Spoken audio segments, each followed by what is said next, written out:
In the shadow of unimaginable tragedy, the Vanden Hurk family's tale unfolds, marked by a series of heart-wrenching losses that defy the very essence of resilience. Amidst the haunting backdrop of a mother's suicide, a Dutch teenager's life was cruelly extinguished during a fateful bike ride from her grandmother's home to her workplace. In the decades that followed, her half-sibling took a potentially life-changing risk that helped bring her killer to justice. This is the haunting case of Nicole Vanden Hurk. Nicole Vanden Hurk, born on July 4, 1980, in Erkelenz, Germany, spent the majority of her life in Eindhoven, a Dutch city about 50 miles to the northwest. Raised by her single mother, Angelica Techtmeyer, Nicole's early days carried an air of uncertainty regarding her paternity. However, a blood test conducted a year later revealed the identity of her father, who dutifully provided alimony for Nicole throughout her upbringing. A few months after Nicole's birth, Angelica embarked on a relationship with a Dutchman named Odd Vanden Hurk. They relocated to Eindhoven, where they jointly cared for Nicole. Their partnership, though, eventually dissolved after 9 years. Intriguingly, despite lacking a blood connection, Odd was granted custody of Nicole. He would go on to marry for the 5th time, with Jolanda becoming his wife. Tragically, Angelica's life took a downturn following her separation from Odd, culminating in her suicide in April 1995. While the specifics of Nicole's emotional response to this event remain uncertain, especially considering her 6-year separation from her mother, one can only imagine the profound impact it may have had on her life. In the early hours of Friday, October 6, 1995, the life of 15-year-old Nicole Vanden Hurk took a haunting turn. She set out on her bicycle, heading toward the Woensel shopping center, where she held a seasonal holiday position. The chilling reality unfolded when she never showed up for her scheduled shift. It was 6 p.m. on that fateful day when the police stumbled upon her bicycle, submerged in the River Domel, triggering a frantic search effort that persisted for weeks. The suspense deepened on October 19th when Nicole's rucksack was discovered near Eindhoven's canal, intensifying the hunt for answers. Search teams scoured the canal and its south bank in the ensuing days, and their relentless efforts extended on to October 28th and 29th. Amid the mounting mystery, Nicole's stepfather vehemently rejected the notion that she had run away to Germany, where her extended family resided. By November 20th, police had received approximately 300 leads, marking the start of a prolonged and agonizing quest to uncover the truth behind her disappearance. One promising lead did present itself 3 days after her disappearance, as 5 youngsters who had been terrorizing bicyclists around where Nicole's bike was discovered were questioned, but there was no connection between them and her. Odd Vanden Hurk was reported as appearing calm during this time. When this was pointed out to him, he replied that, "If this ends badly, I can always collapse then." During this period, an overwhelming sense of anxiety and stress pervaded not only Nicole's family and friends, but also the entire community of Eindhoven. Local media extensively covered the unfolding events, amplifying the collective unease.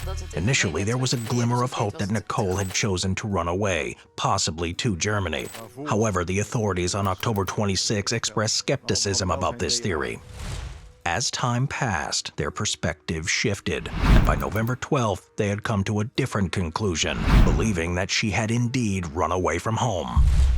At that time, her grandmother said that she had hoped Nicole was somewhere of her own free will, and that she is having a good time.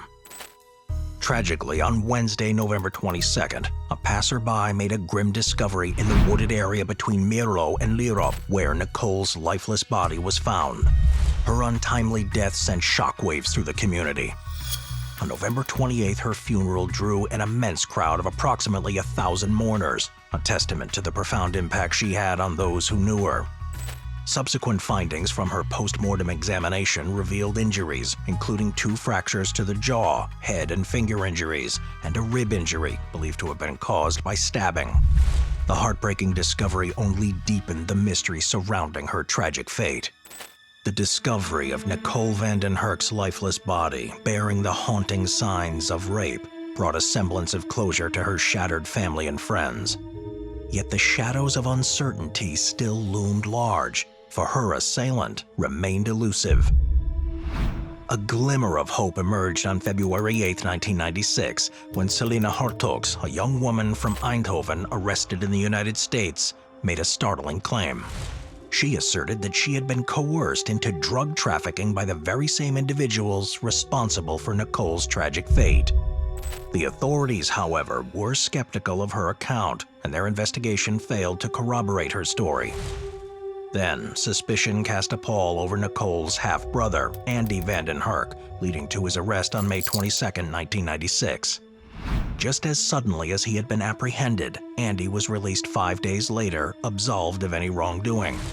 The baffling sequence continued when her stepfather, Odd Vanden Hurk, found himself in handcuffs on June 7th of that year, only to be exonerated and set free on June 13th.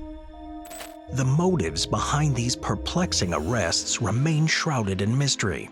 The subsequent 15 years offered little respite, marked by a cold case team's investigation in 2004 and 2005, which yielded no breakthroughs.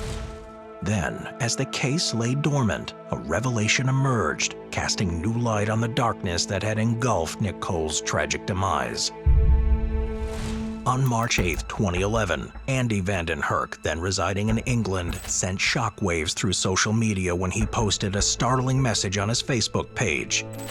"I will be arrested today for the murder of my sister. I confessed. We'll get in touch soon," he wrote, sending British authorities into action. In a matter of days, Andy was indeed taken into custody and extradited to the Netherlands, his homeland, just 22 days after that cryptic Facebook post. However, the case took an unexpected turn. After a mere 5 days in detention, it became apparent that there was no concrete evidence linking Andy to Nicole's tragic end, only his puzzling online confession. It would later come to light that his admission of guilt was part of a daring gamble, one that could have easily backfired. His desperate aim was to have Nicole's body exhumed and DNA samples extracted. Remarkably, Andy's audacious ploy paid off. The cold case team, refusing to let go of their pursuit for answers, resumed their investigation, eliminating any connection between Nicole's death and her half-brother. On September 9th of that fateful year, Nicole's remains were exhumed, heralding a pivotal moment in the quest for justice. Just 4 days later, authorities announced a significant breakthrough. The DNA extracted from her remains belonged to her killer. Yet the identity of this sinister figure remained elusive, as the DNA revealed the presence of 2 men. One of them was Nicole's boyfriend at the time. The breakthrough that had eluded investigators for 17 long years finally materialized in October 2012. A 46-year-old man was now firmly under suspicion.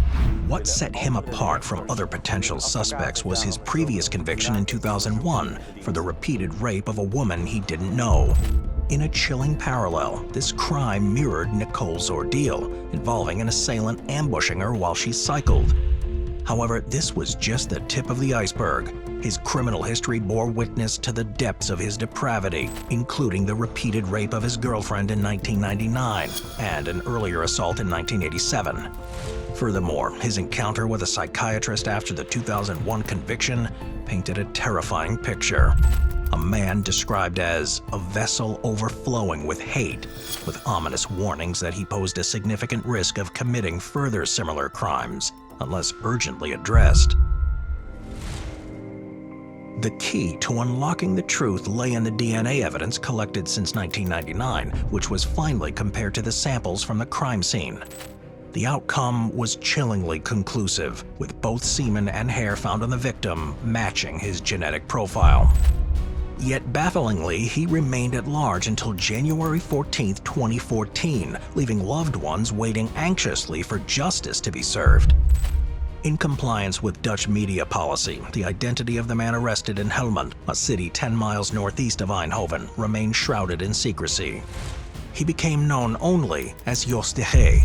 His defense centered on a feeble claim of not knowing Nicole, attributing it to the rough patch in his life at the time. He even suggested the unlikely possibility of a consensual encounter with her in the days before her demise, though evidence and testimonies contradicted such a scenario. On November 21, 2016, after a lengthy trial, Jos de G faced justice, receiving a conviction for his heinous crimes and an initial sentence of 5 years behind bars. However, following a successful appeal in 2020, his punishment was significantly increased to a 12-year prison term for the tragedy involving Nicole van den Hurk. Goed gedaan. Echt waar. Met trots op wijzen. Kijk vanaf naar wijze kinderen. Kijk, applaus, nog één keer. Without Andy van den Hurk's courageous confession, the tragic fate of Nicole van den Hurk might have remained an unsolved mystery. Despite the immense risk he undertook by falsely shouldering the blame for the crime, Andy's unwavering determination paved the way for the apprehension and conviction of the true perpetrator. This pivotal breakthrough in the case not only provided solace for Nicole's grieving family, but also delivered the long-awaited justice for a young life cut tragically short. Regrettably, Andy van den Hurk's battle with mental health persisted, a struggle that had haunted him since the age of 13 and had been exacerbated by the traumatic events involving his sister. In 2014, his partner bore witness to Andy's excruciating anguish during the tense period between Jos de G's arrest and the commencement of the trial. Sleeplessness and haunting nighttime screams became routine for him. Tragically, Andy chose to end his own life shortly after leaving a haunting message on Facebook on August 27, 2021. "I am ready to bid farewell. The pills will take care of the rest. X." His lifeless body was discovered 6 agonizing days later, with prescription drugs and alcohol in his system.